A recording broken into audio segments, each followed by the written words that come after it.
The viewing portal stretched across the entire forward wall of the Meridian's observation deck, and through it, the Valerian home world hung like a sapphire catching light. David Reeves pressed his palm against the cool glass, watching clouds swirl across continents he'd only seen in holographic briefings.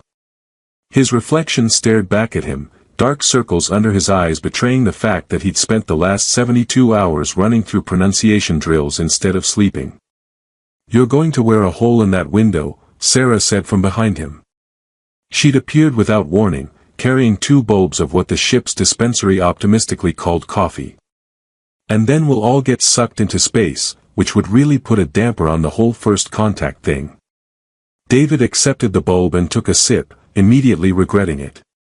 The liquid tasted like someone had described coffee to an alien who'd never actually tried it.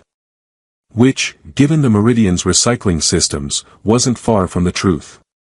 "I'm fine. Completely fine." "Why wouldn't I be fine?" "Because you've been muttering Valerian greetings in your sleep. The night shift reported you wandering the corridors at 3 a.m., bowing to the walls." Sarah settled into one of the observation chairs, her own reflection joining his in the glass. "Also, you just tried to drink that coffee, which suggests a level of desperation that concerns me." The ship's intercom crackled to life, cutting off David's response. Captain Torres's voice filled the observation deck, professionally calm in that way that meant she was probably screaming internally. "All diplomatic personnel to the briefing room. We'll be in Valerian orbital space in 40 minutes. David's stomach did something complicated. He'd been preparing for this moment since Earth's first probe had picked up Valerian transmission signals 3 years ago. The linguistics team had worked around the clock to decode their language, their customs, their intricate social hierarchies. He'd written papers on Valerian verb conjugations. He'd defended his thesis on the cultural significance of their left-handed greeting gesture. He'd even spent 6 months in the simulation pods, practicing conversations with AI constructs programmed to respond like Valerian officials. None of it had prepared him for the reality of the planet growing larger in the viewport. The briefing room smelled like recycled air and nervous sweat. Captain Torres stood at the head of the table, her uniform so crisp it could probably cut paper. Behind her, a holographic display cycled through images of their Valerian contacts. David had memorized every face, every title, every intricate detail of their family connections and political positions. "Let's keep this simple," Torres said, her eyes scanning the assembled diplomatic team. "We smile, we follow protocol, we don't accidentally start an interstellar incident. Commander Williams, you'll handle the initial exchange. Dr. Reeves, you're our linguistic specialist, so you'll be standing by to clarify any communication issues. Everyone else, you know your positions. Questions?" David raised his hand slightly, then lowered it. Then raised it again. Torres sighed. "Yes, Reeves. What if I accidentally use the informal verb conjugation instead of the formal one? Because in the third declension, the difference is literally 1 syllable, and if I'm nervous, I might." "Then you apologize in formal conjugation and move on," Torres interrupted, not unkindly. "Look, you've been studying Valerian culture longer than anyone else on this ship. Trust your training. And for the love of all that's holy, don't overthink it." The irony of that statement wasn't lost on David, who had built an entire career on overthinking things. The docking procedure took another 30 minutes, during which David ran through his mental checklist approximately 800 times. The Valerian greeting phrase rolled through his mind on an endless loop, each syllable carefully placed, each tonal inflection precisely calibrated. He'd practiced it so many times that he sometimes forgot what the words actually meant, reducing them to pure sound divorced from significance. The airlock cycled with a hiss that seemed far too loud. The Meridian's docking tube had connected to what the Valerians called a greeting platform, a structure that floated in orbit around their home world specifically for receiving foreign dignitaries. Through the transparent sections of the tube, David could see other platforms, some ancient and ornate, others sleek with the same technological aesthetic that had made Valerian ships the envy of a dozen species. The inner door opened, and suddenly they were walking forward, and David's carefully memorized speeches evaporated like water in vacuum. The Valerian delegation waited in a chamber that managed to be both enormous and intimate. The walls seemed to be made of living light, shifting through colors that David's eyes couldn't quite process. At the center of the room, standing in a formation that denoted hierarchy even before anyone spoke, were the Valerian representatives. And at the front, unmistakable even though he'd only seen her in holographic briefings, stood Princess Elira. She was tall, nearly matching David's height, with features that could have belonged to any human woman except for the ears. They swept back from her temples in elegant curves, longer than any human ear, tapering to delicate points that somehow made her seem both alien and familiar. Her hair fell in dark waves past her shoulders, contained by what looked like threads of pure silver woven into intricate patterns. But it was the armor that caught David's attention and held it like a gravitational field. It covered her from neck to boots, formed from some material that seemed to shift between metal and something more organic. The surface was etched with patterns that might have been decorative or might have been functional, lines of light pulsing through them in rhythms that matched no human heartbeat. The armor fitted her form so precisely that it seemed less like clothing and more like a second skin, every plate and joint articulated with impossible precision. Captain Torres stepped forward, beginning the formal greeting in carefully pronounced Valerian. Her accent was decent, her phrasing textbook perfect. David stood slightly behind her, his mind racing through protocols, trying to remember if he was supposed to bow now or wait for the response or. Princess Elira responded, her voice carrying harmonics that suggested the Valerian language was meant to be sung as much as spoken. David caught about 80% of it, enough to know she was welcoming them with the formal greeting appropriate for interstellar guests of significant but not supreme importance. Which was accurate, if slightly disappointing. Then it was his turn. Captain Torres stepped aside slightly, giving him space to deliver his prepared remarks. This was the moment. Everything he'd studied, everything he'd practiced, everything that had led to him standing on an alien platform in orbit around an alien world, came down to the next 30 seconds. He stepped forward. He made the left-handed gesture, fingers positioned in a specific configuration that denoted respectful greeting between equals of different species. He opened his mouth to deliver the phrase he'd practiced 10,000 times. And what came out was, "Your armor is so tight." The words hung in the air like a confession. David's brain, that treacherous organ, immediately supplied him with several important pieces of information. First, that he had completely failed to deliver the formal greeting. Second, that what he had said, while grammatically correct, was wildly inappropriate. Third, that approximately 15 people were now staring at him, including an alien princess whose expression had frozen into something completely unreadable. Sarah made a small sound behind him that might have been a suppressed laugh or might have been a prayer for divine intervention. Princess Elira's eyes, which were the color of Earth's ocean seen from orbit, remained fixed on David's face. The silence stretched long enough for him to mentally compose and reject several apologies, none of which seemed adequate to the magnitude of his error. Then her expression shifted, something flickering across her features too quickly for him to interpret, and David realized with growing horror that he'd just committed what might be the most spectacular diplomatic blunder in human history, and they hadn't even made it past the initial greeting. The silence lasted exactly 4.7 seconds, though to David it felt like geological epochs passing in real time. He watched Princess Elira's expression cycle through what he assumed were Valerian equivalents of surprise, confusion, and something else he couldn't identify. Behind her, the other Valerian officials had gone perfectly still, which his briefing materials had mentioned was either a sign of deep concentration or preparation for violence. David desperately hoped it was the former. Captain Torres cleared her throat with the kind of pointed intensity usually reserved for warning shots. Dr. Reeves misspoke. He intended to say, "No." Princess Elira raised one hand, the armor at her wrist catching light and throwing prismatic patterns across the chamber floor. "I would like to hear what Dr. Reeves intended to say." In his own words. Her accent shaped the human language into something musical, though David was too busy experiencing what felt like a cardiac event to properly appreciate it. Every linguistic protocol he'd ever studied screamed at him to fix this, to smooth it over with formal apologies and proper phraseology. Instead, his mouth opened and produced more words without consulting his brain first. I meant the formal greeting, obviously. The one about honored meetings and mutual respect between our peoples. But what came out was a comment about your armor because I've been staring at it for the last 30 seconds trying not to panic, and apparently my mouth decided to narrate my thoughts without permission. Sarah made another sound, this one definitely closer to a strangled laugh.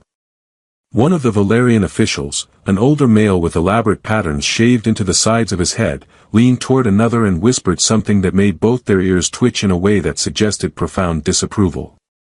Princess Elira tilted her head slightly, studying David with an intensity that made him want to check if his molecular structure was still intact. You find my ceremonial armor worthy of comment? It's remarkable, David said, because apparently his self-preservation instincts had taken a vacation. The articulation alone suggests engineering principles we're still trying to figure out. And the way it fits, I mean, structurally, from a purely technical standpoint, it's clearly custom designed with tolerances measured in microns. Which must be incredibly uncomfortable for extended periods, especially around the joints where. He stopped himself, possibly several sentences too late, as he realized he was now lecturing an alien princess about her own clothing while potentially insulting her entire civilization's technological achievements and sense of fashion simultaneously. Fascinating, Elira said, and something in her tone had shifted. Captain Torres, would you and your delegation be amenable to a brief recess? I believe Dr. Reeves and I should have a private conversation to clarify certain cultural nuances before we proceed with formal negotiations. Torres looked like she wanted to object, possibly by physically restraining David and shipping him back to Earth in a priority cargo container. Instead, she produced a smile that didn't quite reach her eyes. Of course, Your Highness. We are at your disposal. The Valerian officials filtered out through a door that hadn't been visible until it opened, taking most of the human delegation with them. Sarah lingered just long enough to catch David's eye and mouth, "Don't die," before Torres firmly escorted her toward the exit. Within moments, David found himself alone in the vast chamber with Princess Elira, whose expression had settled into something he couldn't read at all. So, she said, moving toward one of the walls where light pooled into what might have been furniture. You think my armor is tight? I didn't mean, that is, I wasn't trying to be. David took a breath, forcing his brain to reconnect with his vocal cords. I apologize. That was inappropriate and poorly phrased and completely violated about 17 different protocols. 18, Elira corrected, settling into what resolved itself into a chair as she approached it. You also used the informal register, addressed me directly without proper titles, and commented on a royal person's physical appearance without invitation. She gestured to another forming chair. Sit. You're making the ceiling nervous. David looked up automatically, saw nothing but shifting patterns of light, and realized she was joking. Probably. He sat.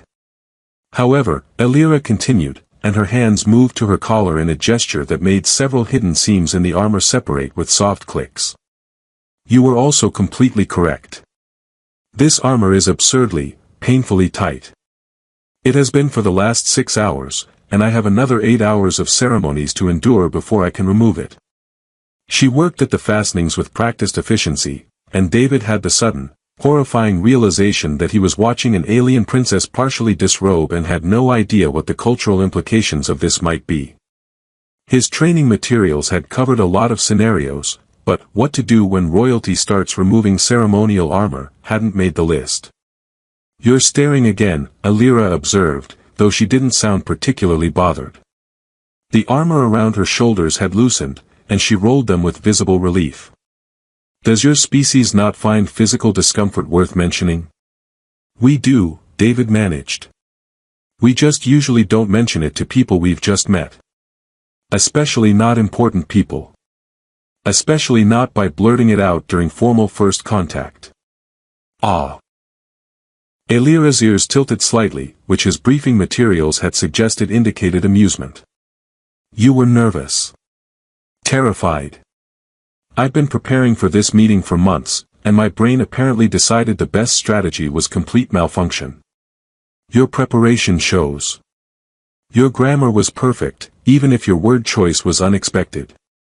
She touched something at her wrist, and the light patterns in the armor dimmed slightly. This suit contains 12 separate monitoring systems, 3 defensive arrays, and enough processing power to run your ship's navigation. It also weighs 47 pounds and restricts my breathing by approximately 18%. That's barbaric, David said, then immediately regretted it.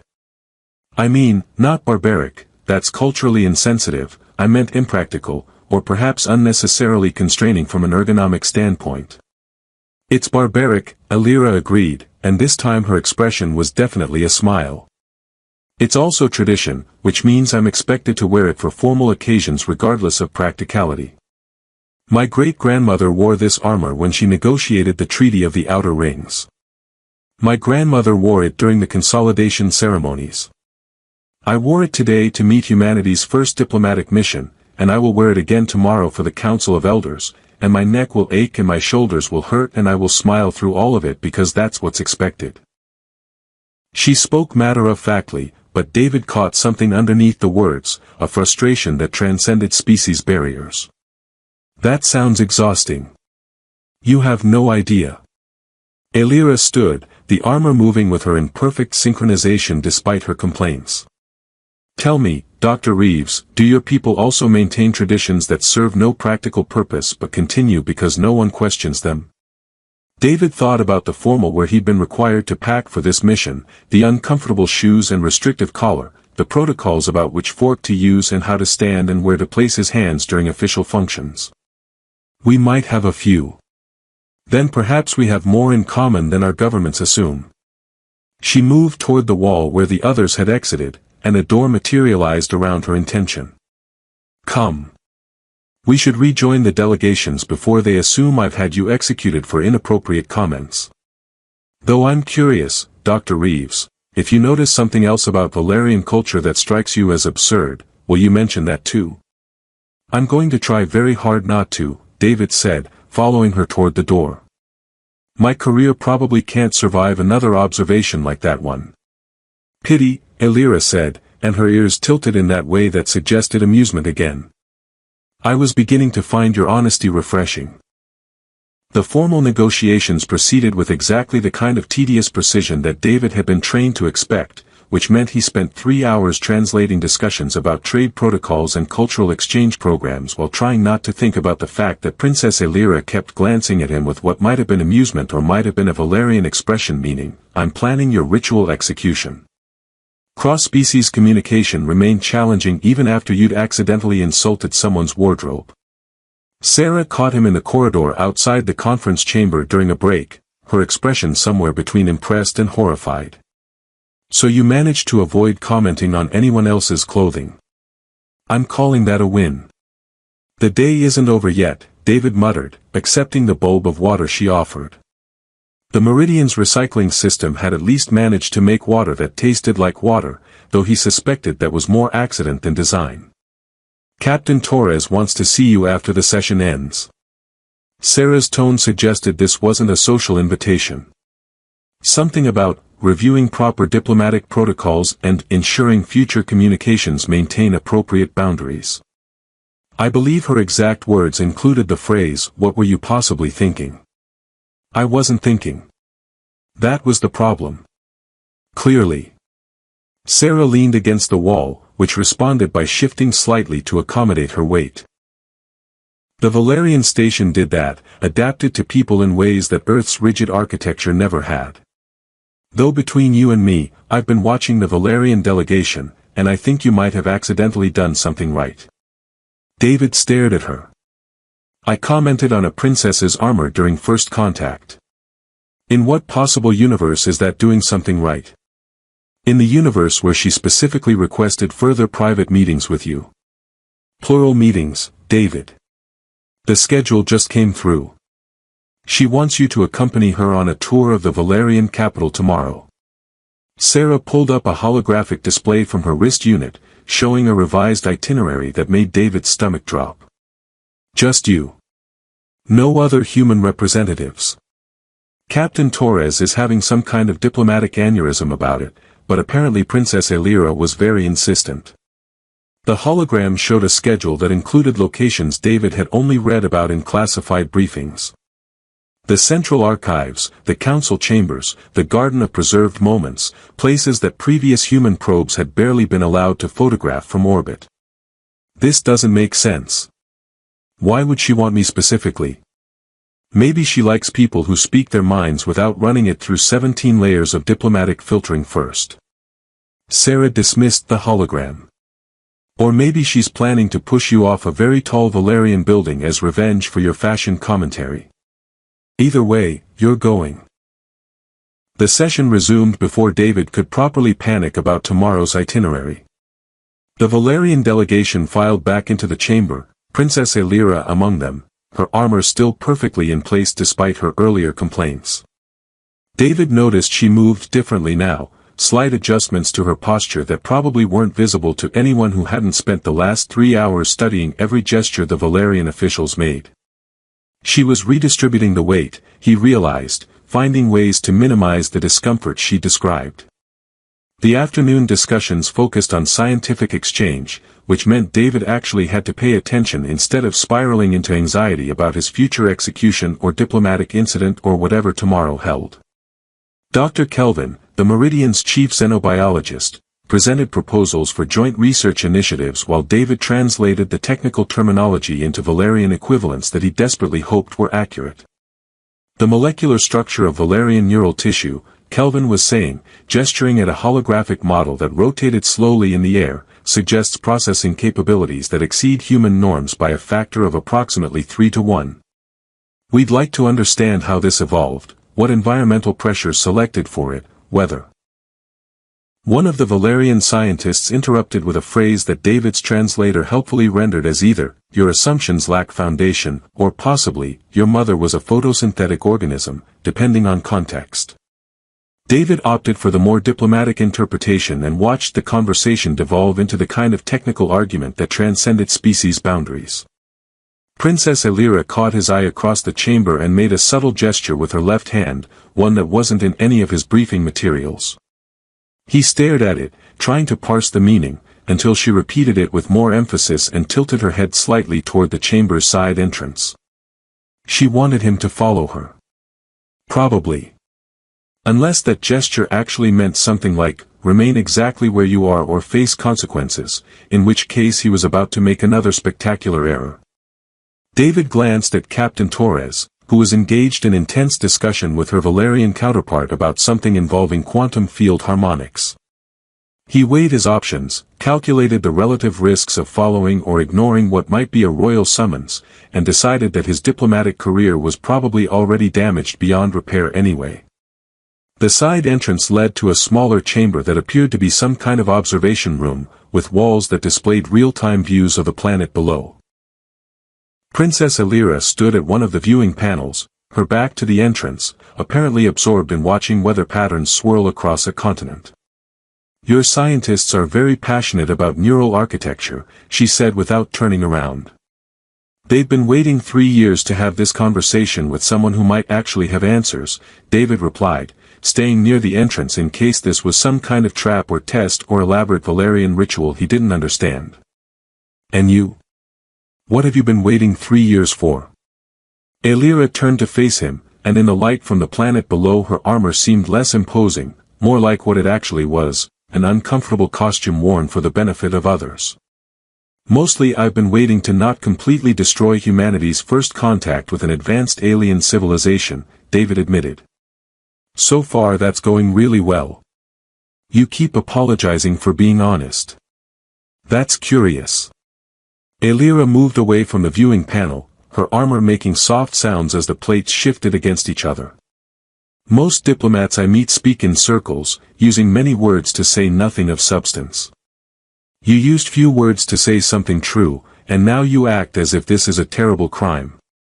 It violated protocol. Protocol exists to prevent misunderstanding. But you caused perfect understanding. I was uncomfortable in this armor, you observed this, and now we both acknowledge the truth of it. She touched the collar of her armor again, that same gesture of adjustment he'd noticed earlier. Your captain disapproves of your honesty. She would prefer you speak in the careful circles. Captain Torres is responsible for not causing an interstellar incident. My honesty makes her job harder. Perhaps. Or perhaps your honesty makes everyone else's dishonesty more obvious. Elira smiled, and David was struck by how human the expression seemed despite the alien features framing it. Tomorrow, when I show you my world, I want you to continue being honest. If you see something absurd, say it. If you have questions, ask them. I spend every day surrounded by people who tell me only what they think I want to hear. It's refreshing to meet someone who tells me what they actually think, even if what they think is that my armor is too tight. It really is remarkably tight though, David said, then immediately wanted to recall the words. Sorry, that was honest, Elira finished. Yes. It was. Her ears tilted in that expression of amusement he was beginning to recognize. Tomorrow, Dr. Reeves. Try not to let your captain talk you out of it. I promise not to push you off any tall buildings, regardless of what your colleague might fear.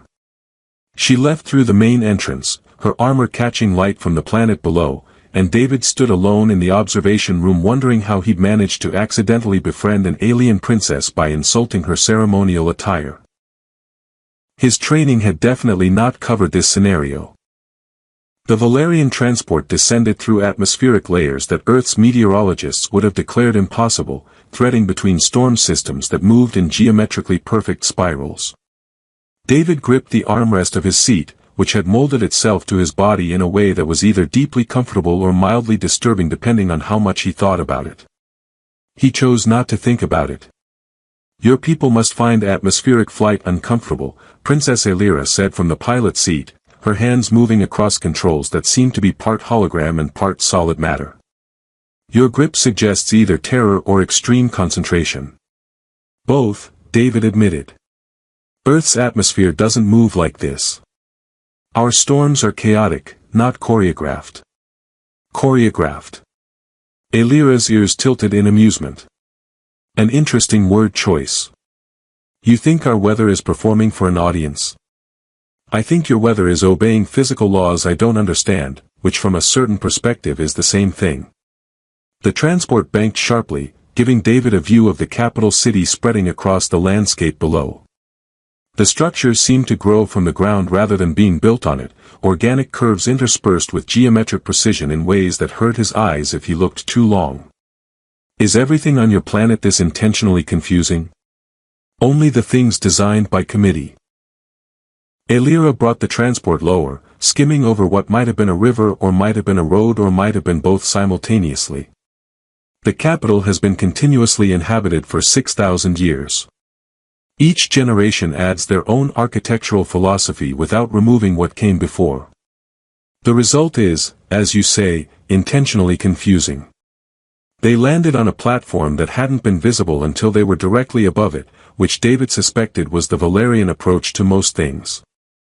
The armor Elira wore today was different from yesterday's ceremonial piece, lighter and more practical, though she still moved with that slight stiffness that suggested discomfort. David had decided not to comment on it without prompting, which represented tremendous personal growth given his track record. We'll start with the archives, Elira said as they stepped off the transport onto ground that felt slightly springy underfoot. It's traditional for visiting dignitaries to see the preserved history of our civilization. Also, it's climate-controlled, which means I can remove some of this armor without causing a scandal. The central archives turned out to be less building and more living entity, walls that breathed and floors that responded to footsteps with subtle luminescence. A Valerian attendant met them at the entrance, her ears decorated with silver threads that matched the patterns in Elira's hair. She spoke rapidly in formal Valerian, which David's implanted translator rendered as something about protocols and preservation and the honor of the princess's presence. She says we have the archives to ourselves for the next 2 hours, Alira translated, though David's implant had already told him as much. I may have implied this was a crucial diplomatic necessity rather than personal curiosity. Isn't lying to your staff a violation of some kind of royal protocol? Absolutely. Add it to my growing list of infractions. Alira touched a panel on her wrist, and portions of her armor retracted with soft mechanical sounds. She stretched her shoulders with visible relief. Much better. Don't tell anyone I did that. My lips are sealed. Metaphorically. Obviously I can still speak, I just won't speak about the armor thing, though now I'm speaking about not speaking about it, which is probably. Dr. Reeves. Yes. You're doing the thing where you narrate your own anxiety again. Right. Sorry. It's a coping mechanism. The archives revealed themselves in layers, each room containing artifacts from different eras of Valerian history. Alira moved through them with the ease of someone who'd spent considerable time here, pointing out objects that David's earth-trained mind struggled to categorize. A device that was simultaneously a musical instrument and a mathematical proof. A sculpture that existed in more dimensions than he could perceive. A book that rewrote itself based on who was reading it. This is the treaty that ended the faction wars, Alira said, gesturing to what looked like a sphere of contained light floating above a pedestal. It took 16 years to negotiate and another 8 to encode in a format that all parties could access equally. David moved closer, watching patterns shift within the sphere. What was the war about? The usual things. Resources, territory, fundamental disagreements about the nature of reality. Alira touched the sphere gently, and it responded by displaying what might have been text or might have been something his brain couldn't properly interpret. My great-grandmother's great-grandmother was one of the negotiators. She wore armor even more restrictive than mine, sat in sessions that lasted days without break, and somehow convinced 12 different factions that peace was preferable to mutual annihilation. That's impressive. That's exhausting, Alira corrected. But necessary. And now I wear similar armor and sit through similar sessions and try to live up to impossible standards set by people who died centuries ago. She withdrew her hand, and the sphere's light dimmed. Do you have ancestors whose accomplishments haunt you, Dr. Reeves? My grandmother was a regional baking champion 3 years running, David said. The family still talks about her apple pie like it was a religious experience. I can barely operate a food synthesizer without causing a minor emergency. Alira stared at him for a moment, then laughed, a sound that was surprisingly human despite the harmonic undertones. A baking champion. Your grandmother achieved mastery over pastries, and this burdens you. You'd understand if you'd tasted the pie. People still bring it up at family gatherings. Remember grandmother's pie? Why don't you make pie like that? Because I'm a linguistic specialist, not a baker, but apparently that's no excuse. No, Alira agreed, still smiling. Family expectations transcend reasonable boundaries. This must be universal. She moved toward another chamber, her reduced armor allowing for more natural movement. Come. I want to show you something that isn't in any official tour. They descended through levels that seemed less preserved and more actively alive, walls that shifted textures as they passed, floors that adjusted elevation to ease their movement. Alira led him to a chamber that was smaller than the others, more intimate, containing only a single pedestal with what looked like a child's toy resting on it. This is the first artifact we retrieved from the old world, Alira said quietly. Before we achieved spaceflight, before we unified as a species, we nearly destroyed ourselves in wars that made the faction wars look like minor disagreements.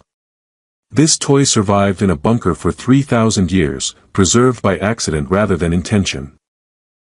David looked at the toy, which seemed to be some kind of puzzle box with pieces that interlocked in non-Euclidean ways. Why show me this? Because it's a reminder that we weren't always what we are now.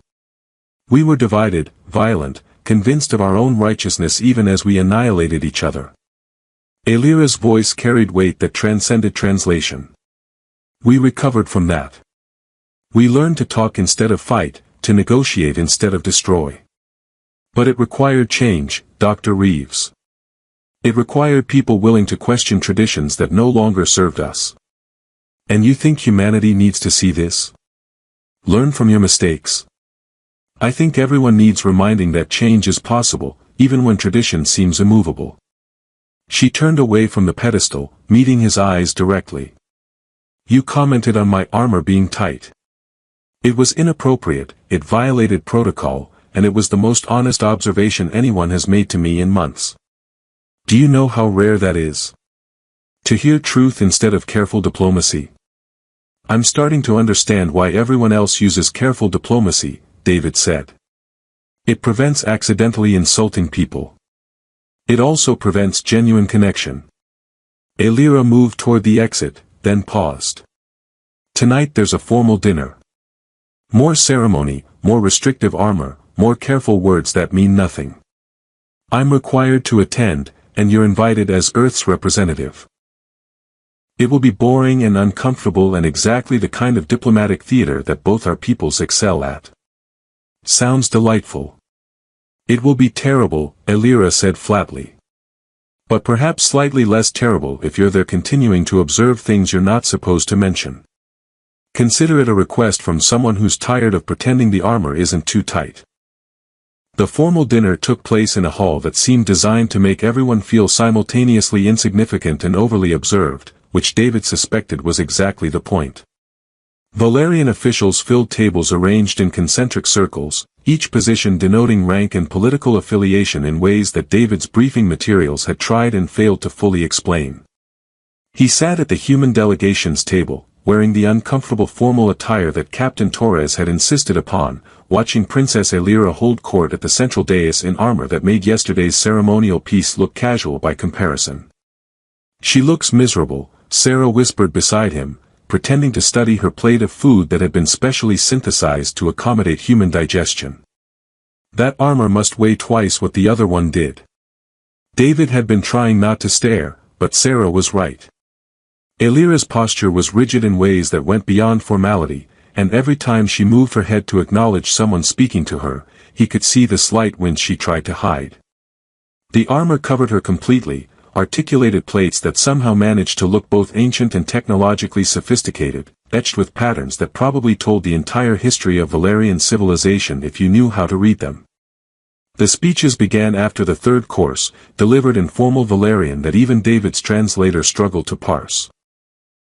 Officials stood and spoke about unity and cooperation and the promising future of interspecies relations, using elaborate metaphors that probably sounded profound in the original language but came through translation as something about rivers and stars and the unchanging nature of changed traditions, which made no sense but everyone nodded along anyway. Then Princess Elira stood, and the hall fell silent with an abruptness that suggested this hadn't been part of the planned program. Honored guests, she began, her voice carrying harmonics that the translator couldn't capture.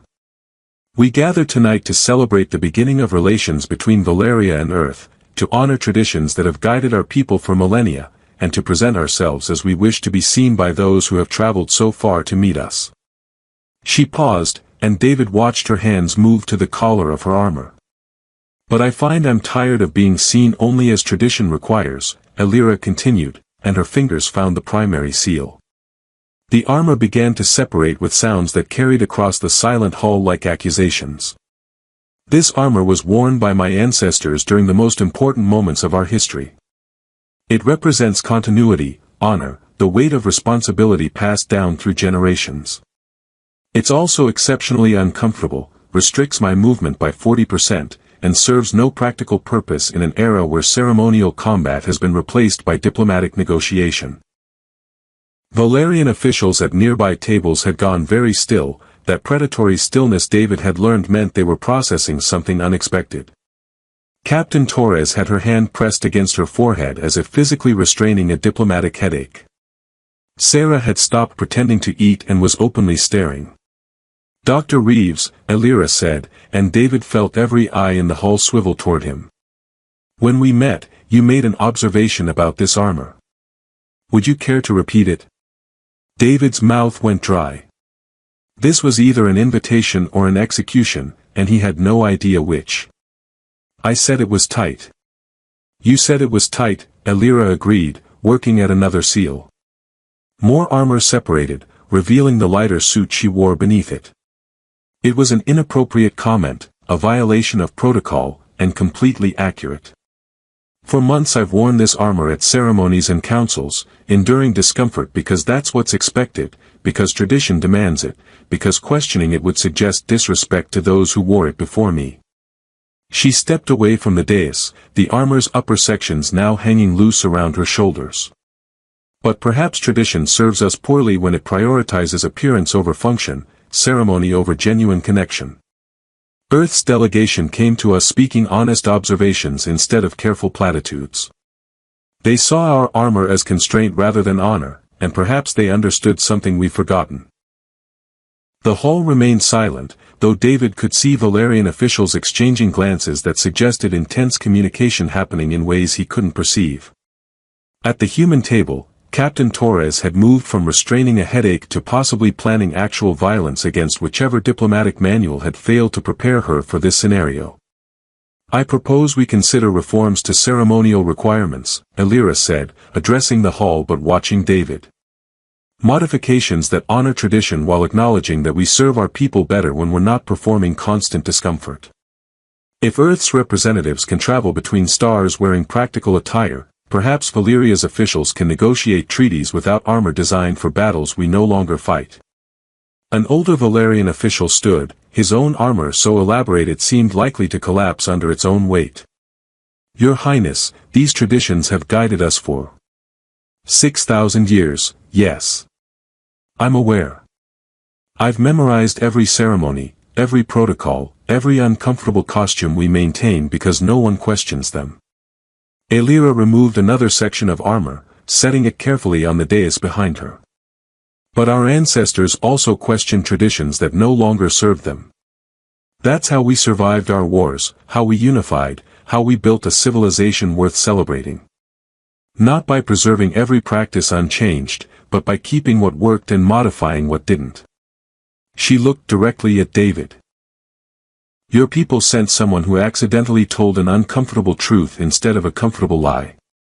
Perhaps that's the kind of honesty we need more of. Perhaps tradition serves us better when we can acknowledge its constraints instead of pretending they don't exist. The silence that followed felt less like shock and more like the moment before a dam breaks, tension that could resolve into disaster or transformation depending on which way it fell. David held very still, afraid that moving might tip the balance in some unpredictable direction. Then another Valerian official stood, a younger woman whose armor looked slightly less restrictive than others. I would support discussing modifications to ceremonial requirements. With respect to tradition, of course. Another stood, then another. Not everyone, not even most, but enough that the silence transformed into murmured conversations that spread through the hall like ripples across water. Elira smiled, that expression that transcended species boundaries, and David realized she'd been planning this, using his accidental honesty as foundation for something larger. Tomorrow we continue negotiations, Elira announced, her voice cutting through the growing noise. I'll be wearing modified armor that honors tradition while acknowledging comfort. Any officials wishing to do the same are welcome. Earth's delegation has reminded us that authentic connection sometimes requires honest observation, even when that observation violates protocol. The dinner resumed with considerably more energy than before, Valerian officials engaged in debates that David's translator couldn't keep up with. Sarah leaned close, her expression caught between amazement and concern. Did we just accidentally start a cultural revolution by commenting on someone's outfit? I think maybe yes. David watched Elira speaking with the officials who'd supported her proposal, animated in ways he hadn't seen before. Is that bad? That depends entirely on whether Captain Torres kills you before we make it back to the ship.